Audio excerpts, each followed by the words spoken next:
আসসালামু আলাইকুম গাইস, আজকের এই ভিডিওতে তৈরি করব আমরা মিনিকার তৈরি করতে গেলে সর্বপ্রথম লাগবে 4টি বোতলের সিপি আর 2টি মোটর দুটি ধুয়ে দিলাম। তারপর আমাদের একটি কাজ, এই যে বোতলের সিপিটি ছিদ্র করে নিতে হবে খুব সুন্দর করে। গাইস, আমাদের বোতলের সিপি ছিদ্র করতে গেলে একটি লাগবে কাউচি দিয়ে সুন্দর করে ছিদ্র করে নেব। এই বোতলের সিপিগুলো আমাদের চাকা হিসেবে কাজ করবে। আমার ছিদ্র করা হয়ে গেছে, এবার মোটরটি সেট হয় কি দেখা যাক। এই তো খুব সুন্দরভাবে সেট হয়ে গেছে। এইভাবে আমাদের 4টি বোতলের সিপি ছিদ্র করে নিতে হবে খুব সুন্দর করে। গাইস, আমি বোতলের সিপিগুলো কাউচি দিয়ে খুব সুন্দর করে ছিদ্র করে নিয়েছি, আপনারাও ছিদ্র করে নেবেন। গাইস, আমাদের লাগবে একটি শীষ ফেলাই দিয়ে ওই যে বাকিটুকু অংশ নিতে হবে।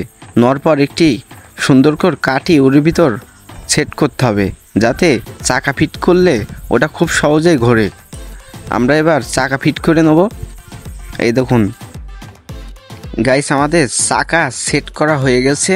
এই দেখুন খুব সুন্দরভাবে চলছে।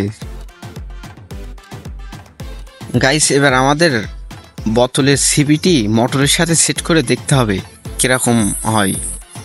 এই দেখুন আমার সেট করা হয়ে গেছে, এবার চাকার মতনই কাজ করবে। সম্পূর্ণ ভিডিও দেখতে থাকুন। এইভাবে বোতলের মুখোটি দুয়োটা মোটরে সেট করে নেব আমরা। আমার সিপিগুলো সেট করা শেষ, এবার সিপিগুলো আমরা কারের ফ্রেমে লাগাবো। চলুন আঠা দিয়ে সুন্দরভাবে ফ্রেমে লাগানো যাক। গাইস, আমি যেভাবে কারের ফ্রেমে চাকা 4টি সেট করছি, আপনারা ওইভাবে সেট করবেন। আমার সেট করা হয়ে গেছে। এবার এতে বৈদ্যুতিক সংযোগ দিতে হবে, যাতে মোটর দুটি ঘোরে খুব সুন্দরভাবে। গাইস, এবার আমরা বৈদ্যুতিক সংযোগ দিয়ে মোটর দুইটি ঘোরে কি তাই দেখব, আপনারা দেখতে থাকুন।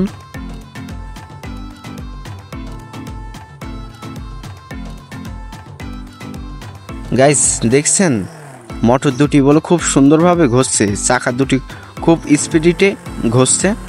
গাইস, আপনারা এইভাবে বৈদ্যুতিক সংযোগ সেট করে নেবেন, তাহলে চাকা দুটি খুব সুন্দর করে ঘুরবে। আমার মিনিকার তৈরি করা শেষ, এবার চালানোর পালা।